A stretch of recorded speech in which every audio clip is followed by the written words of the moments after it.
I am looking at this tweet you sent out an hour ago, and here's how I'm reading it.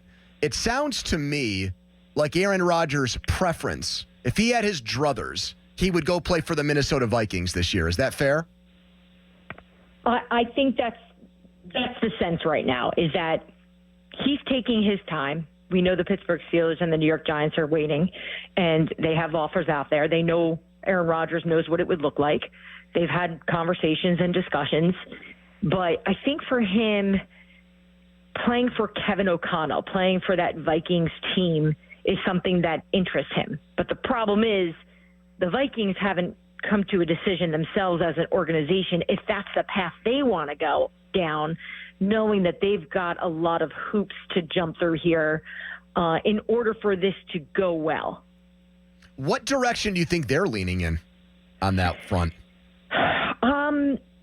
I think they're leaning towards doing it at this point. I just know that there are some people there that may not be fully on board, and it's just really to come down to the power of those people. At the end of the day in Minnesota, it's all about Kevin O'Connell. Whatever Kevin O'Connell wants is what's going to probably happen. But he's so good at managing and communicating with his staff that I think he values the voices in his room of, all right, who wants to go where with this and why? Give me reasons. And if you go through their coaching roster, you can see who knows what, who's been with him, who's been with Aaron Rodgers before, who's played against him a lot. And I think they're really just having serious conversations because it is layered, right? So I know you guys are in Pittsburgh, so I don't want to dive too much into the Minnesota makeup here, but you understand they've got JJ McCarthy there. They moved up to get him. He's the future. They feel great about him. He's obviously injured, though. At least he's coming off this. So time-wise, where does he look health-wise? Will he be ready to go? They made significant moves on their line, both offensively and defensively during free agency. Purpose. They spent a lot of money. And in fact, I'd give them an A+ on what they did. In terms of being built to make a deep run in the playoffs for next year, a team that already won 14 games last year. They just need a quarterback. So if you're them and you're looking at the situation, do you roll the dice on a young quarterback coming off injury, hoping that he can play at the level that maybe you think he had potential to do last year before his injury? Or do you go, Aaron Rodgers, one of the greatest quarterbacks of our time, yes, soon to be 42, in December, and coming off his injury and not having exactly the best 2 years in New York, can Kevin O'Connell get the best version of Aaron Rodgers? Could the dynamic be different? Can he be a different type of leader than he was in New York? Can the culture fit here? So these are all the things that they're discussing and weighing as an organization of, do we just go for it? Because you don't get extra points when you win a Super Bowl because you won it with the guy you drafted. Nobody cares, right? Win the Super Bowl. Figure out what the best answer and what the best option is. And I think there's just a lot of pros and cons. Dianna, if he doesn't go to Minnesota, if they ultimately decide they're going to ride with McCarthy and that's going to be that, how money motivated do you think Rodgers will be as far as picking between maybe the Giants and the Steelers then? Where does that rank on his factors list versus fit and team around him, coaching staff, et cetera? I don't think those two teams he's considering money as he's not giving anyone discounts here. This is Aaron Rodgers. He never has, never will, right? Slightly with New York, but they had a good contractual setup there that really favored everybody. But he's not going to want to be paid less than what we saw Sam Darnold get, right? If you're him, you're looking at this, he probably wants somewhere in the 30s. To join a team that he knows, both of these teams, New York and Pittsburgh, he's got all the leverage over them. Where do they go? What is Pittsburgh doing if they don't get Aaron Rodgers? I hope they have a plan that I just don't know about right now, that there's a move being made.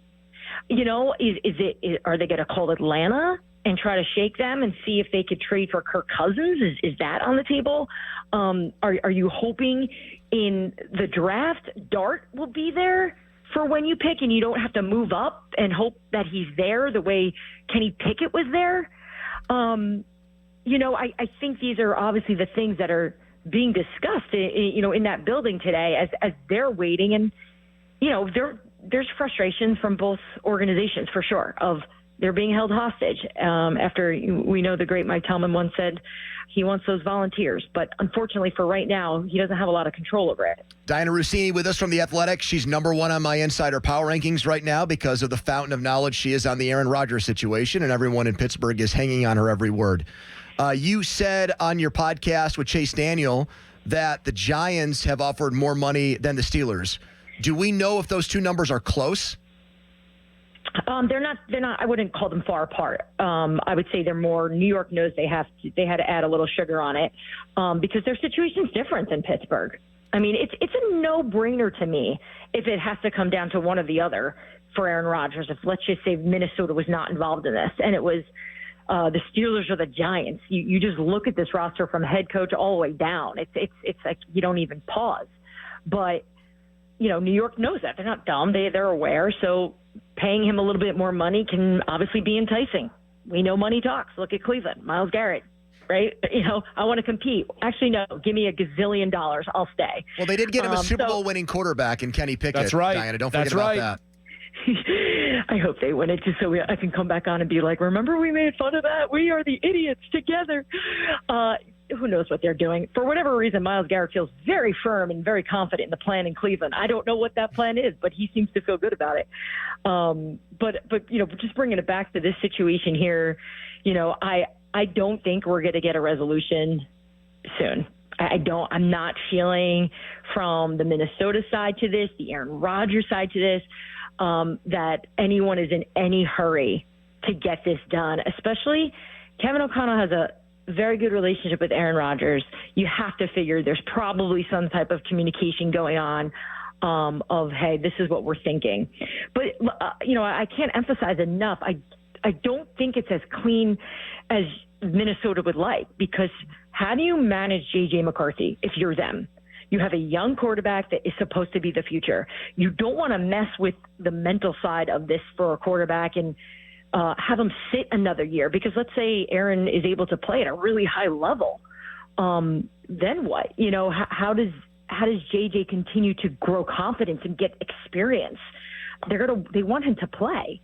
He just sat injured watching Sam Darnold win 14 games for them and look like one of the best quarterbacks in football last year. I think all of this stuff is being considered. And, I'm curious to see how much they're going to communicate with him, because it does remind me a little bit of, remember when the Niners, they had Brock Purdy and they were interested in Tom Brady. Yep. They let Brock know. They were like, hey, look, we're going to do this. Look, this is different. This is Brock Purdy. We're talking about the last pick of the draft. We're not talking about somebody that you trade up for and that you're hopefully building the future around. But,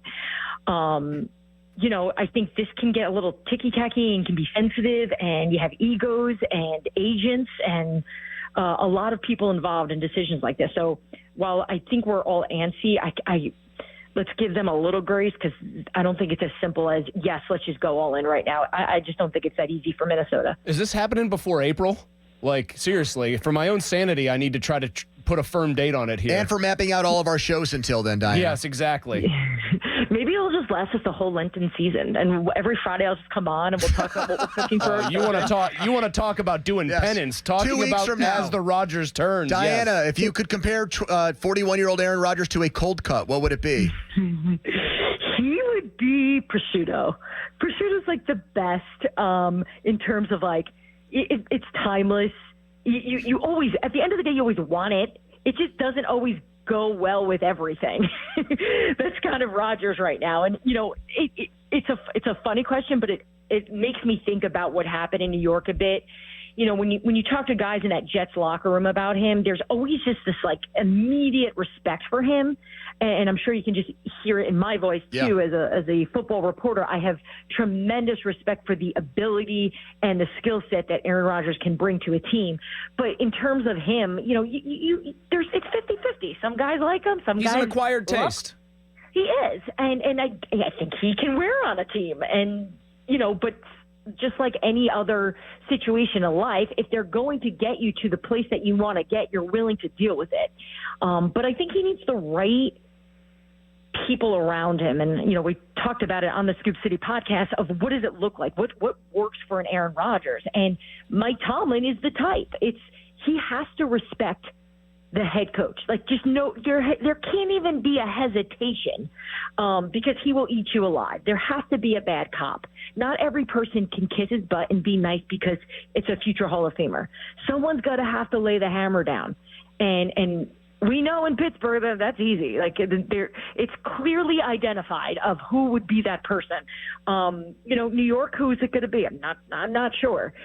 Is it Brian Daboll? Obviously, things are strange for them right now going into the season, knowing ownership is pretty impatient about the way it's gone.